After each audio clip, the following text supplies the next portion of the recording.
দেখুন, আজ সুপ্রিম কোর্টে দুটো অত্যন্ত গুরুত্বপূর্ণ মামলা উঠেছিল। খুবই সিরিয়াস, খুব গুরুত্বপূর্ণ মামলা। একটা হচ্ছে এসআইআর মামলা এবং আরেকটা হচ্ছে ইডি বনাম মমতা বন্দ্যোপাধ্যায়ের মামলা। ইডি রেড করছিল, মমতা বন্দ্যোপাধ্যায় টক করে সেখানে চলে গেছেন, সেই নিয়ে মামলা। এবার এই দুটো মামলাতেই সুপ্রিম কোর্টে আজ যে নাটকীয়তা দেখতে পাওয়া গেল, সেটা আদালতের অবমাননা নাকি গণতন্ত্রের অবমাননা নাকি সব কিছুকেই এখন একটা এরকম ফাজলামির জায়গাতে নিয়ে যাওয়াটাই প্রবণতা, সেটাই এখন রীতি হয়ে গেছে, সেই বিচার বিবেচনা সেটা আপনাদের হাতে ছেড়ে দিলাম, আপনারা করবেন। এবার দেখুন, এই মামলা দুটোয় আজ কি হয়েছে সেটা বোঝানোর তিনটে ধরন হতে পারে। এক হচ্ছে একদম দু লাইনে বোঝানো যেতে পারে যে এই দুটো মামলায় কি কি হলো, যেটা আমি আপনাদের বোঝাবো। এরপর যদি আপনাদের মনে হয় যে না, আরেকটু শুনতে হবে, আরেকটু খোলসা করে একটু নির্যাসটা বলার মতো জায়গায় যেতে হবে, সেটাও আমি আপনাদের বলবো। খানিকটা খুলে ঝেড়ে কাশার মতো বিষয়টা, সেটাও আপনাদের সামনে রাখবো। কিন্তু তারপর যদি আপনাদের মনে হয় যে না, আপনি আরও ডিটেলে শুনতে চান, একেবারে ভেজর ভেজর করে অনেকটা ডিটেলে অনেকক্ষণ ধরে লাইন বাই লাইন শুনতে চান, সেটা আমি করব না। কারণ দেখুন, আমি তো পড়তে পড়তে আমার মাথাটা খারাপ করেছে, আমার মাথা ব্যথা হয়েছে। আমি তো আপনার শত্রু নই, তাই আপনার সাথে আমি সেটা করব না। আমি দু লাইনে আপনাকে বলবো, আমি ঝেড়ে কেশে নির্যাসটা আপনাদের বলবো। তারপর যদি আপনার মনে হয় সেই ডিটেলে গিয়ে লাইন বাই লাইন আপনাদের শুনতে হবে, তাহলে আপনি দেখবেন যে এরকম অনেক খুঁড়ো এখন আছেন যারা আপনাদের মতো মানুষকেই খুঁজে বেড়াচ্ছেন, যে তারা একেবারে ভেজর ভেজর পরে ঘন্টার পর ঘন্টা লাইন ধরে ধরে ধরে ধরে পুঙ্খানুপুঙ্খ গোটা বিষয়টা আপনাকে বোঝাবেন এবং এর মাধ্যমে আপনার মাথা ব্যথা ছাড়া আর কিচ্ছু হবে না। তো আপনি যদি নিজের মাথা নিজে ব্যথা করতে চান, আপনি সেটা শুনতেই পারেন, সেদিকে যেতেই পারেন। তো বেসিক্যালি একটা ব্যাপার যেটা আজকে দেখতে পাওয়া গেল সুপ্রিম কোর্টে, এই যে অত্যন্ত গুরুত্বপূর্ণ দুটি মামলা আজ উঠে এসেছে, দুটোতেই মমতা বন্দ্যোপাধ্যায় বিদ্যমান। মানে সুপ্রিম কোর্ট আজকে একেবারে মমতাময়। এরকম এক একটা দিন আসে যেখানে সুপ্রিম কোর্টের বিচারপতিরাও হয়তো দেখতে পাচ্ছেন, একদিকে একটা মামলাতে যিনি কালপ্রিট, আরেকটা মামলাতে তিনিই আবেদনকারী, সেম মহিলা, দুজন একই ব্যক্তি। একটা মামলায় তিনি অভিযুক্ত, তিনি দোষী, আরেকটা মামলায় তিনি বলছেন তার সঙ্গে দোষ করা হয়েছে, তার অভিযোগের আঙুর অন্য কারোর দিকে। তো প্রথমেই আসি ইডি ভার্সেস মমতা বন্দ্যোপাধ্যায়ের যে মামলাটা, সেই মামলার কথায়। আগের দিনও আপনাদের বলেছিলাম যে এই মামলা যখন উঠেছিল, বেসিক্যালি মমতা বন্দ্যোপাধ্যায়ের আইনজীবী যারা রয়েছেন তাদের যে বক্তব্যটা সুপ্রিম কোর্টে ছিল ইডির প্রতি, সেটা হচ্ছে, তুই মামলাটা করলি কি করে বেটা, তেরা অকাত কেয়া হে, তোর অধিকারটা কোথায় এই মামলা করার, তুই মামলা করবি, ছি তুই কে যে মামলা করতে এসেছিস। এবার আজ যখন এই মামলাটা উঠেছে বেসিক্যালি সুপ্রিম কোর্টে, ওই আগের দিনের যে বক্তব্য তারই একটা কন্টিনিউয়েশন আজও সুপ্রিম কোর্টে চলেছে। রাজ্যের বা মমতা বন্দ্যোপাধ্যায়ের আইনজীবী যারা, তাদের এটাই বেসিক্যালি বক্তব্য যে তোর মামলা করার অধিকারটা কোথায়, ইডির কাছে এটাই তাদের বক্তব্য। এবার এইখানে খুব ইন্টারেস্টিং একটা জিনিস খেয়াল করুন, মমতা বন্দ্যোপাধ্যায়ের হয়ে আইনজীবী যারা এই আর্গুমেন্টটা করছেন তারা কারা, তাদের নামটা আমি আপনাদের সামনে একটু বলতে চাই, খেয়াল করে দেখুন। অভিষেক মানু সিংভি, রাজ্যসভার সাংসদ; কপিল সিব্বল, রাজ্যসভার সাংসদ; মেনকা গুরুস্বামী, তৃণমূল কংগ্রেস তাকে রাজ্যসভার সাংসদ করে পাঠিয়েছে; কল্যাণ বন্দ্যোপাধ্যায়, লোকসভার সাংসদ। অর্থাৎ আমাদের দেশের যারা আইন প্রণয়ন করেন, আইন প্রণেতা, প্রত্যক্ষ বা পরোক্ষভাবে আমরা যাদের নির্বাচিত করে পাঠিয়েছি আইন তৈরি করার জন্য, তারা আদালতে সুপ্রিম কোর্টের সামনে দাঁড়িয়ে একটা রাজ্যের মুখ্যমন্ত্রী মমতা বন্দ্যোপাধ্যায় একটা ইডির রেড চলাকালীন সেখানে পৌঁছে গিয়ে যা যা কীর্তি করেছেন সেগুলোকে ডিফেন্ড করছেন, সেগুলোকে জাস্টিফাই করে যাচ্ছেন যে এটা কি করে ঠিক। এবং এইখানেই যখন আজ কপিল সিব্বলের তরফ থেকে বলা হচ্ছে এই সমস্ত কথা, যে আদালতে মামলা কি করে হতে পারে ইত্যাদি এবং ইত্যাদি, এইখানে কপিল সিব্বলের একটা আর্গুমেন্ট, রাজ্যসভার সাংসদ মাথায় রাখবেন কিন্তু, তিনি বলছেন, তিনি আদালতকে জানাচ্ছেন যে এই যে দেখুন ইডি এখানে চলে এসেছে মামলা নিয়ে সুপ্রিম কোর্টে এবং তারা সিবিআই তদন্তের দাবি করছে, এটা তো ইডি করতে পারে না। একটা জায়গায় যখন ঘটনা ঘটেছে, ইডিকে তো আগে পুলিশের কাছে গিয়ে কমপ্লেন করতে হবে, পুলিশের কাছে আগে অভিযোগ করতে হবে, পুলিশ আগে সেটা ইনভেস্টিগেট করবে, তদন্ত করে দেখবে, তারপর তো সিবিআই এর কথা, তারপর তো মামলার কথা। এইটা শুনে আমার মনে হয় যে বিচারপতি এই আর্গুমেন্ট শুনছিলেন, জাস্টিস মিশ্রা, তিনিও হয়তো একটু বিষম খেয়েছেন। জাস্টিস মিশ্রা এইটা শোনার পরে গোটা বিষয়টা সাজিয়ে কপিল সিব্বলকে তখন বলছেন যে তার মানে আপনি বলতে চাইছেন যে যে রাজ্যের মুখ্যমন্ত্রী ইডি রেডের সময় সেই রেডে পৌঁছে গিয়ে যা যা কাণ্ড করার সেগুলো করেছেন, সেটা নিয়ে ইডি প্রথমে সেই রাজ্যেরই, সেই মুখ্যমন্ত্রীরই পুলিশের কাছে গিয়ে অভিযোগ করবে যে আপনারা গোটা বিষয়টা একটু তদন্ত করে দেখুন, মুখ্যমন্ত্রী এসে আপনাদের কি তাণ্ডবটা করেছে। মানে সেই পুলিশই তদন্ত করবে যে মুখ্যমন্ত্রী দোষ করেছেন কি করেননি। এইখানে এই কথাটা বলার পর, এবং মনে রাখবেন যে মমতা বন্দ্যোপাধ্যায় সেদিন কিন্তু পুলিশ নিয়েই গিয়েছিলেন এবং পুলিশরা হাতে করে কাগজপত্র নিয়ে এসে গাড়িতে লাগছিল, এই ছবি আমরা সকলে দেখতে পেয়েছি। এবার এইটা বিচারপতি বলার পর কপিল সিব্বল তখন আবার বলছেন যে আপনি এটা কি করে বললেন ধর্মাবতার, আপনি কি করে এটা বললেন, আপনি তো তাহলে আগে থেকেই এটা ধরেই নিচ্ছেন যে মুখ্যমন্ত্রী সেখানে গিয়ে কিছু একটা অফেন্স করেছেন, কিছু একটা দোষ করেছেন, এটা তো আপনি ধরেই নিচ্ছেন। এর উত্তরে বিচারপতি তখন বলেন যে শুনুন, আমরা কিচ্ছু ধরে নিচ্ছি না, লিটারেলি এইটাই হচ্ছে কেসটার ভিত্তি, এটাই দোষ, এটাই অ্যালিগেশন যে মুখ্যমন্ত্রী সেখানে গিয়ে কিছু দোষ করেছেন, এটার ওপরেই আমরা মামলাটা শুনছি, এখানেই পুরো বিষয়টা হচ্ছে, কিছুই হয়নি অথচ হাওয়ার ওপর ভর করে মামলা হয়ে গেছে শুরু সব কিছু, তেমনটা তো বিষয়টা নয়। তো এইটা হচ্ছে লেভেল অফ আর্গুমেন্ট। আবার মনে করিয়ে দিই, এরা কিন্তু রাজ্যসভার সাংসদ, লোকসভার সাংসদ এবং আইন প্রণেতা আমাদের দেশের, এইটা হচ্ছে তাদের লেভেল অফ আর্গুমেন্ট। এবং এই সমস্ত কিছু শোনার পর সুপ্রিম কোর্টেরও বোধহয় মনে হয়েছে, বিচারপতিদেরও মনে হয়েছে অনেক শুনে নিয়েছি, এবং সকাল থেকে কিন্তু মামলা শোনা শুরু হয়েছিল, মাঝখানে লাঞ্চ হয়েছে, তারপর আবার তারা শুনতে শুরু করেছেন, মমতা ব্যানার্জির আইনজীবীরা বোঝাতে শুরু করেছেন কি করে এটা ইডি করতেই পারে না, মামলা করতেই পারে না। সমস্ত কিছু বোঝার পর শেষে সুপ্রিম কোর্ট বলেছে ঠিক আছে, অনেক বলেছো তোমরা, আমরাও অনেক বুঝলাম, ঠিক আছে এবার আবার পরে এসো, আবার এপ্রিলে দেখা হবে, চলো টাটা। এবং এই যে জিনিসটা, এই যে বোঝানোটা, এটা সুপ্রিম কোর্টকে শুনতেই হবে। মমতা বন্দ্যোপাধ্যায়ের আইনজীবীরা যা যা বলছেন, যা যা বোঝাচ্ছেন, এগুলো সুপ্রিম কোর্টে শুনতে হবে। তার কারণ সেটা না করলেই এর পরের আবেদন যেটা চলে যাবে সেটা হলো, আদালত তো আমাদের সব পক্ষের কথা শোনার মতো সময়ই দিলেন না, আমাদের তো কত কিছু বোঝানোর ছিল, আদালত তো বোঝাতেই দিল না, তাহলে আপনারা কি করে এরপর কোনো সিদ্ধান্তে আসতে পারেন?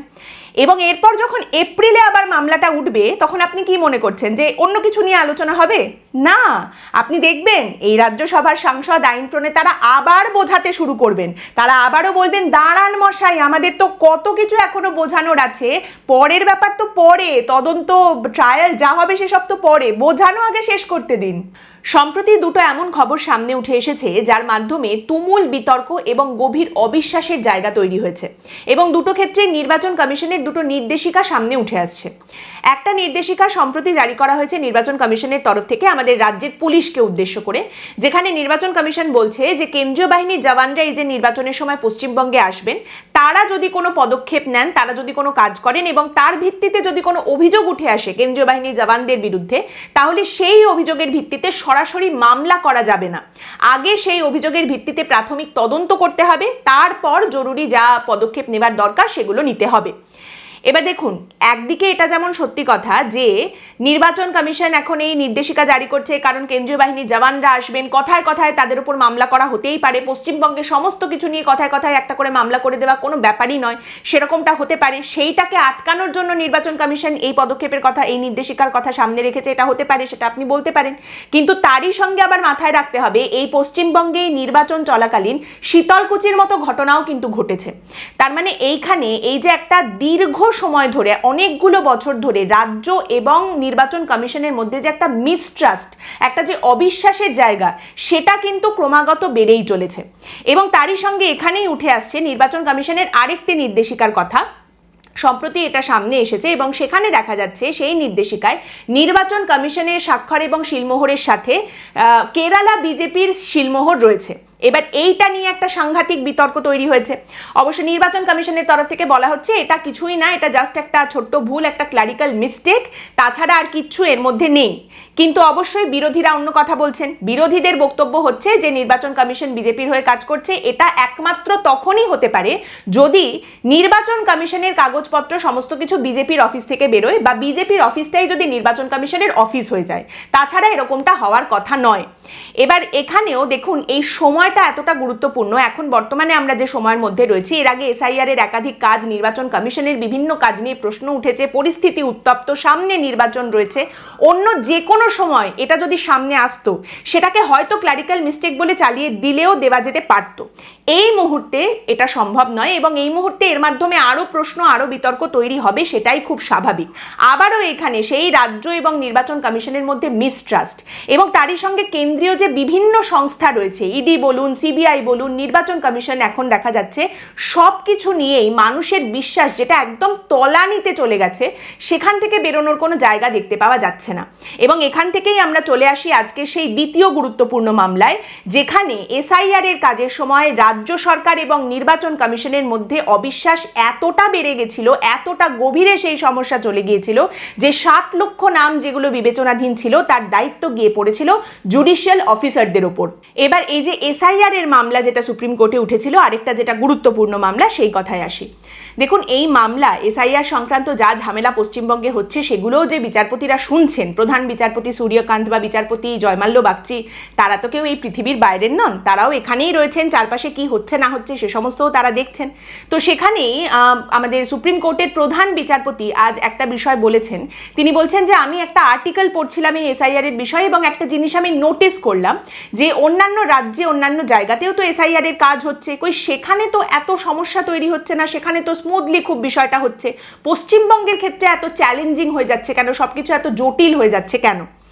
এবার দেখুন, এখানে রাজ্যের তরফ থেকে আইনজীবী হিসেবে আবারও মেনকা গুরুস্বামী এবং কল্যাণ বন্দ্যোপাধ্যায় দুজনেই উপস্থিত ছিলেন। মানে তৃণমূলের তরফ থেকে লোকসভা রাজ্যসভা দু জায়গার সাংসদকেই পাঠিয়ে দেওয়া হয়েছে, তার সঙ্গে শ্যাম দেবানও ছিলেন। রাজ্যের তরফ থেকে আইনজীবীরা বারবারই বলছেন আমাদের কাছে এই সাজেশন আছে, ওই সাজেশন আছে, আর একটু যদি তাড়াতাড়ি করা যায়, এইটা একটু দেখুন, ওইটা একটু দেখুন। মানে এইখানে মেইনলি সুপ্রিম কোর্টের যেটা বক্তব্য সেটা হচ্ছে, দেখো এখন এই মুহূর্তে এরকমভাবে দোষারোপ করলে চলবে না। একে তো নর্মালি যে জিনিসটা হচ্ছে সেটা হওয়ার কথা নয়, সেটাই অ্যাবনর্মাল।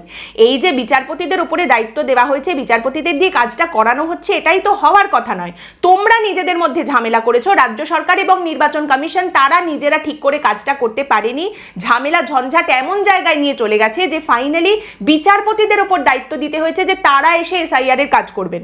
এবং এটা বিচারপতিদের জন্য লিটারেলি বেগার খাটার মতো, কারণ এটা তো তাদের কাজ নয়, তাদের এখন এই কাজটা করতে হচ্ছে। তো পরিস্থিতিটাই অ্যাবনর্মাল। সেখানে এসে তুমি আরো বেশি যদি এখন কমপ্লেন করো, দোষারোপ করো, তাহলে সেটা শোনার কোনো জায়গা নেই।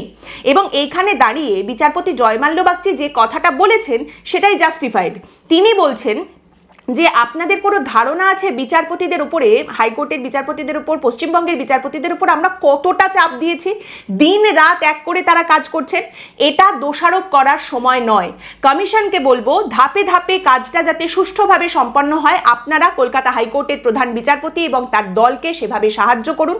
আমরা অবশ্যই করে এটা নিশ্চিত করার চেষ্টা করব যাতে মানুষের ভোটাধিকার রক্ষা করা যায়, গণতান্ত্রিক অধিকার যাতে রক্ষা করা যায়, এবং এরপরে আরো প্রয়োজন হলে প্রয়োজন মতো পশ্চিমবঙ্গের জুডিশিয়াল সার্ভিসের আরো সাহায্য নেওয়া যাবে। এইটা হচ্ছে বিষয়। এবং সুপ্রিম কোর্টের তরফ থেকে এই মামলায় আলাদা করে আর কোনো ইন্টারফেয়ার করা হয়নি, কোনো হস্তক্ষেপ, কোনো আলাদা রকম কোনো নির্দেশ দেওয়া হয়নি। এবং অন্য মামলাটার কথা যেরকম বললাম সেরকমই এক্ষেত্রেও এই মামলাটা আবার এপ্রিল মাসে চলে গেছে, এপ্রিলে আবার এই মামলাটা উঠবে সুপ্রিম কোর্টে, তখন যা শোনা যাবে। তবে এখানে আমি আলাদা করে কল্যাণ বন্দ্যোপাধ্যায়ের কথা একটু মেনশন করতে চাই। কল্যাণ বন্দ্যোপাধ্যায় গত 72 ঘন্টা ধরে যেভাবে মামলা করে চলেছেন, মানে সাংঘাতিক। একবার তিনি কলকাতা হাইকোর্টে মামলা করতে চলে যাচ্ছেন যে এইভাবে একের পর এক সরকারি সমস্ত কর্মচারীদের বদলি করে দেওয়া হচ্ছে, তাহলে রাজ্যের কাজটা কি করে হবে, এই বলে তিনি হাইকোর্টে চলে গেছেন মামলা করতে। তারপরেই আবার ইডি রেডের সময় মমতা বন্দ্যোপাধ্যায় সেখানে পৌঁছে গিয়ে ফাইল টাইল নিয়ে বেরিয়ে এসে বেশ করেছেন, মমতা বন্দ্যোপাধ্যায় গেছেন এইটা নিয়ে মামলা করছেন। আবার তিনি এসে এসআইআর এর ক্ষেত্রে নির্বাচন কমিশন কত খারাপ, আরো তাড়াতাড়ি কেন এসআইআর করতে হবে সেই নিয়ে মামলা করছেন। তার সঙ্গে তার লোকসভার কাজকর্ম রয়েছে, লোকসভার সাংসদ তিনি, যেটুকু কাজ তার সেটাও তিনি করছেন, সেটাও রয়েছে। আবার তার সঙ্গে পশ্চিমবঙ্গের এই বিধানসভা নির্বাচনেও বিরাট একটা গুরুদায়িত্ব তার মাথার উপরে রয়েছে, কারণ তার ছেলে শীর্ষণ্য বন্দ্যোপাধ্যায় তিনি এবারে ক্যান্ডিডেট হয়ে দাঁড়িয়েছেন। এবং সেখানেও দেখা যাচ্ছে বাবা কোলে করে নির্বাচনী প্রচারে প্রার্থীকে নিয়ে যাচ্ছেন, ছেলেকে নিয়ে যাচ্ছেন, তো সেখানেও তার একটা বিরাট বড় গুরুদায়িত্ব। মানে এবারের নির্বাচনের আগে কল্যাণ বন্দ্যোপাধ্যায় যা সার্ভিস দিচ্ছেন আলাদাই, সেটা দেখার মতো। এবং আমার মাঝে মধ্যে এটা ভাবতে গিয়ে মনে হচ্ছিল যে দুর্গাপুজোর আগে দেখবেন মমতা বন্দ্যোপাধ্যায়ের ছবি কোথাও কোথাও দেওয়া হয় না, যে মমতা বন্দ্যোপাধ্যায় দাঁড়িয়ে রয়েছেন, তার পেছনে তার 10টা হাত, তিনি 10 হাত দিয়ে সবকিছু আগলে রাখছেন, কাজকর্ম করছেন।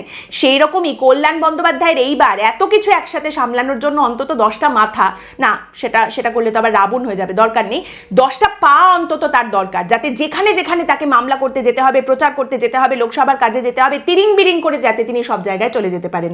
সো বেসিক্যালি বেসিক্যালি এই মামলার ক্ষেত্রে যদি বলতে হয় যে কি হলো, একদম 2 লাইনে যদি বলতে হয় তাহলে এই মামলাগুলোর ক্ষেত্রে এখন কিছুই হলো না, সবটাই এপ্রিল পর্যন্ত চলে যাচ্ছে। এসআইআর এর মামলার কথা যদি আপনি বলেন, যেরকম সাপ্লিমেন্টারি লিস্ট বেরোবে এরপর হয়তো আরেকটু ঘন ঘন বেরোতে থাকবে, কিন্তু সেখানে কোনো অদল বদল আলাদা করে কোনো নির্দেশ এরকম কিচ্ছু আসেনি, এটা এপ্রিলে চলে যাচ্ছে। এবং তারপর ফাইনালি নির্বাচনের আগে এপ্রিলের মাঝামাঝি এই নিয়ে হয়তো কিছু অন্যরকম নড়াচড়া বা নির্দেশ সামনে আসতে পারে।